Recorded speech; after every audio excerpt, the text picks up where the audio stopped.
क्या आपको पता है कि भारत 15 अगस्त 1947 को कैसे आजाद हुआ और वो कौन से नियम थे, वो कौन से कानून थे जिसके कारण ब्रिटिश कानून समाप्त हुआ? जय हिंद दोस्तों, मैं हूं कुमार सत्या और आप देख रहे हैं द एकेडमी 2.0।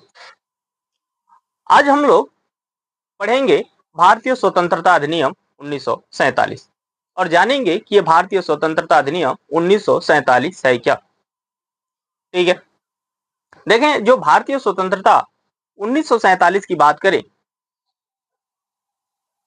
ये कैसे आया? तो आपको पता है कि 1939 से लेकर 1945 तक द्वितीय विश्व युद्ध हुआ और उस द्वितीय विश्व युद्ध के दौरान भारत में जो आंदोलन है वो बहुत तीव्र हो चुके थे। भारत में जो आंदोलन थे वो क्या हो चुके थे? बहुत तीव्र हुए थे। और जब वो आंदोलन बहुत तीव्र हुए तब तो ब्रिटिश सरकार द्वारा कई बार कई प्रकार के लुभावने दिए गए, उसके लिए कई योजनाएं आई, उसके लिए कई सम्मेलन हुए। इसी दौरान एक मिशन आता है, एक कमेटी आती है जिसको कहते हैं कैबिनेट मिशन। क्या कहते हैं? Cabinet mission. ये कैबिनेट मिशन 1946 में आया। ये कैबिनेट मिशन कब आया? 1946 में। लेकिन ये कैबिनेट मिशन की जो योजना थी वो भी क्या हुई? विफल हुई। जब इसकी योजना विफल हुई तो आपको याद रखना है 22 मार्च 1947 को, 22 मार्च 1947 को एक व्यक्ति भारत में वायसराय के रूप में आता है जिसका नाम है माउंटबेटन। क्या नाम है? माउंटबेटन। ये जो माउंटबेटन है, ये 22 मार्च 1947 को भारत में वायसराय के पद पे आए और जब ये भारत में वायसराय के पद पे आए तो आपको याद रखना है कि इनके द्वारा एक योजना प्रस्तुत की गई। कब? तो इनके द्वारा एक योजना प्रस्तुत की गई। इनकी योजना कब प्रस्तुत की गई? यहां से प्रश्न पूछा जाता है। तो इनकी योजना 3 जून 1947 को प्रस्तुत की गई। इनकी योजना कब प्रस्तुत की गई? 3 जून 1947 को माउंटबेटन के द्वारा एक योजना प्रस्तुत की गई। इसी योजना को किस नाम से जानते हैं? तो इसी योजना को माउंटबेटन योजना के नाम से जानते हैं। माउंटबेटन योजना। ये जो माउंटबेटन योजना जो है, देखें तो ये माउंटबेटन योजना ही इस बात का निर्धारण कर चुकी थी कि भारत का क्या हो? विभाजन होगा। और इसने इस बात की जिक्र की कि 2 डोमिनियन स्टेट होंगे, 2 स्वतंत्र डोमिनियन क्या होंगे? स्टेट होंगे। और उनके लिए क्या होंगी? अलग अलग जो संविधान सभा है वो भी होंगी। जब ये डोमिनियन स्टेट की बात करते हैं तब इन्हीं इन्हीं के योजना के आधार पर, इन्हीं के इस माउंटबेटन योजना के आधार पर जो ब्रिटिश संसद है, कौन? ब्रिटिश संसद। इस ब्रिटिश संसद में आपको याद रखना है 4 जुलाई,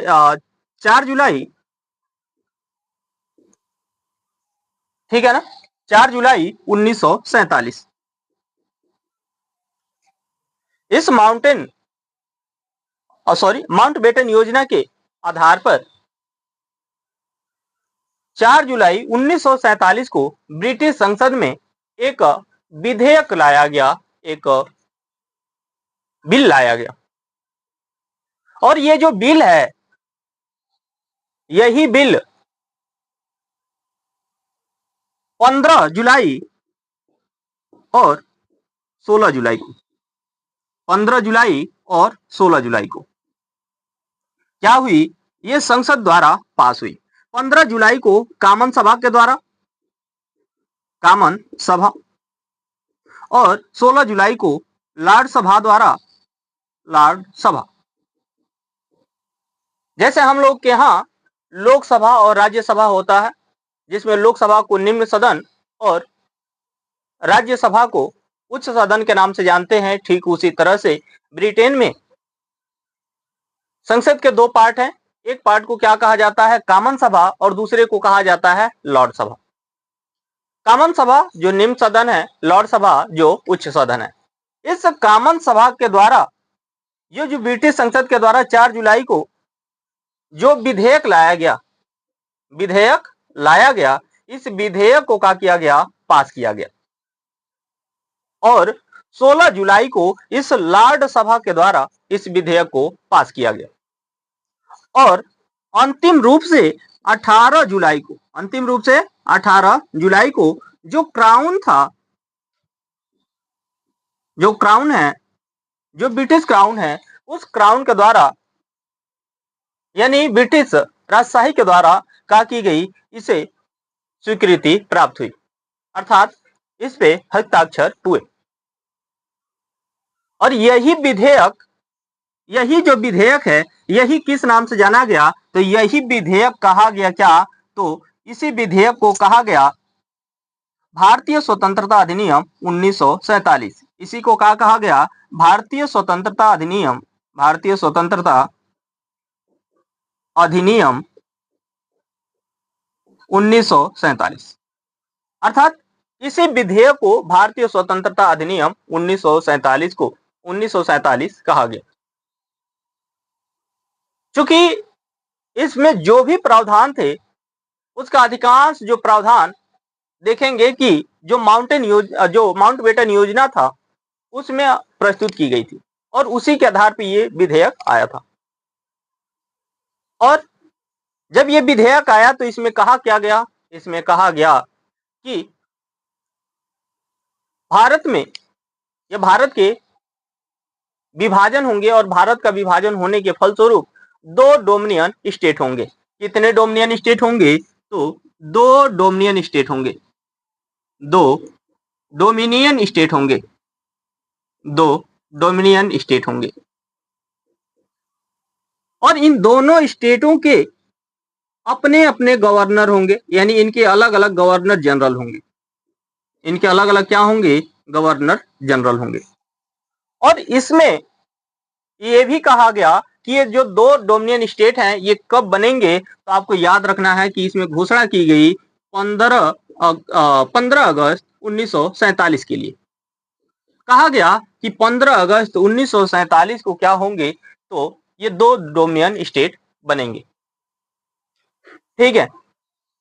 अब जब इसकी घोषणा हो गई, और इसके साथ ही साथ इसमें यह भी कहा गया कि जब ये डोमिनियन स्टेट बनेंगे तो इनके लिए अलग अलग क्या होंगी, संविधान सभाएं होंगी, जो अपने अपने क्या करेंगी, संविधान बनाएंगी।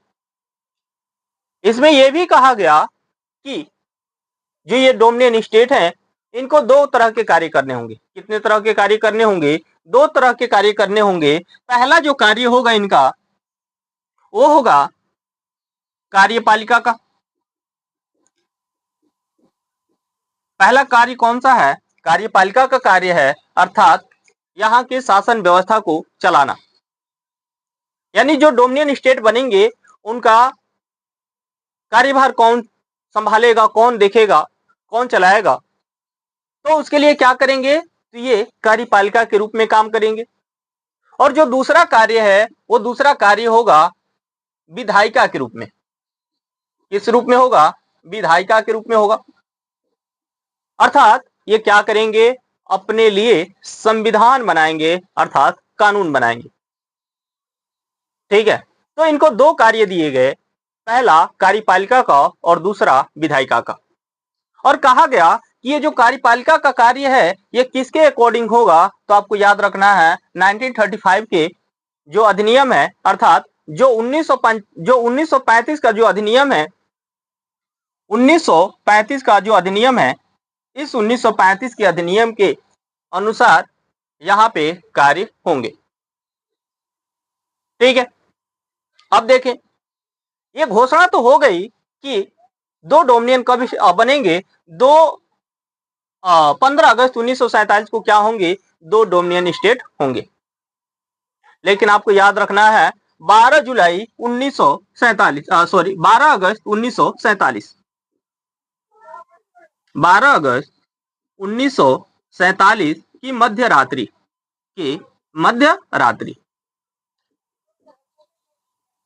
इस 12 अगस्त 1947 की मध्य रात्रि को क्या की गई, तो ये दो डोमिनियन स्टेट बनाई गई।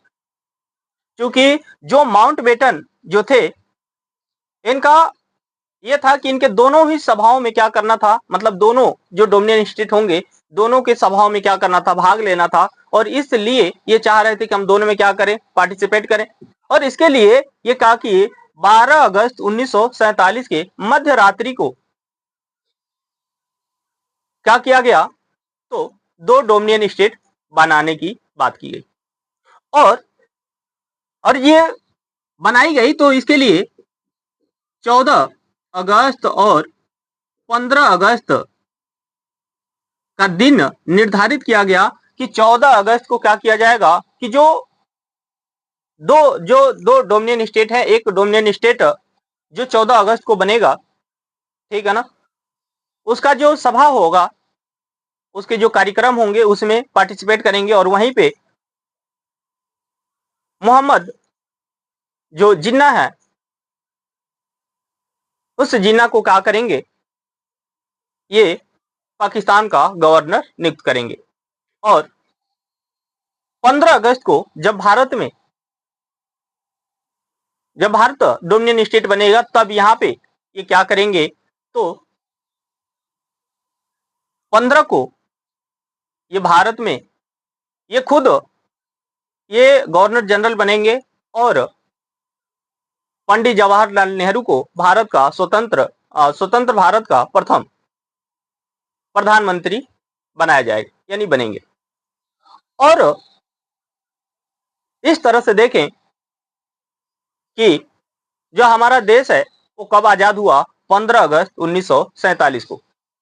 तो अब बात आती है कि क्या पाकिस्तान और भारत दोनों एक साथ आजाद हुए, एक तारीख को आजाद हुए, यानी एक ही तारीख को आजाद हुए। तो देखें, ये दोनों एक साथ आजाद तो एक साथ हुए, लेकिन उनके समय में डिफरेंट हो गया। समय में क्या हो गया, डिफरेंस हो गया। अब ये जो समय में डिफरेंस है, जिस टाइम पे पाकिस्तान आजाद हुआ, यानी पाकिस्तान के लिए जब हस्ताक्षर किए गए, तो उस समय यानी वो दिन कौन सा था, वो तारीख कौन सी थी, तो 14 अगस्त। इसलिए आपको याद रखना है कि पाकिस्तान कब आजाद हुआ था, तो पाकिस्तान जो है ये 14 अगस्त को आजाद हुआ था। पाकिस्तान कब आजाद हुआ, 14 अगस्त 1947 को। और भारत कब आजाद हुआ, तो आपको याद रखना है कि भारत 15 अगस्त 1947 को भारत आजाद हुआ। ठीक है ना। चूंकि ये मध्य रात्रि की बात है, तो मध्य रात्रि के टाइम पे यहाँ पे 14 अगस्त हो रहा था, और मध्य रात्रि के बाद में क्या था, 15 अगस्त। क्योंकि भारत में कुछ भविष्यवक्ताओं के द्वारा, कुछ ज्योतिषियों के द्वारा इस बात का जिक्र किया गया था कि भारत के लिए जो शुभ दिन है वो 15 अगस्त का है। लेकिन अंग्रेजों का मानना यह था कि भारत को हम क्या करते हैं, तो भारत को हम उनके भविष्यवक्ता के द्वारा जो भविष्य दिया गया है, जो भविष्यवाणी की जा रही है, उससे हम क्या कर दें, पहले ही कर दें। मतलब जो भारत के लिए अशुभ दिन माना जाए, उसी दिन हम क्या करें, उनको आजाद करें। और भारत के लिए भविष्यवाणी क्या की गई थी कि भारत के लिए शुभ दिन कौन सा है, तो भारत के लिए शुभ दिन है 15 अगस्त का। और चूंकि जो 15 अगस्त है, ये चूंकि मध्य रात्रि की बात है, तो ये मध्य रात्रि को क्या हुआ, तो 15 अगस्त को ये भारत आजाद हुआ। ठीक है। तो ये रहा भारत स्वतंत्रता, यानी भारतीय स्वतंत्रता अधिनियम 1947। आपको ये क्लास कैसा लगा आप कमेंट करके जरूर बताएं और साथ ही साथ यदि आप चैनल पे पहली बार विजिट किए हैं तो चैनल को लाइक शेयर सब्सक्राइब कर दें। मिलते हैं आपसे अगले क्लास में, तब तक के लिए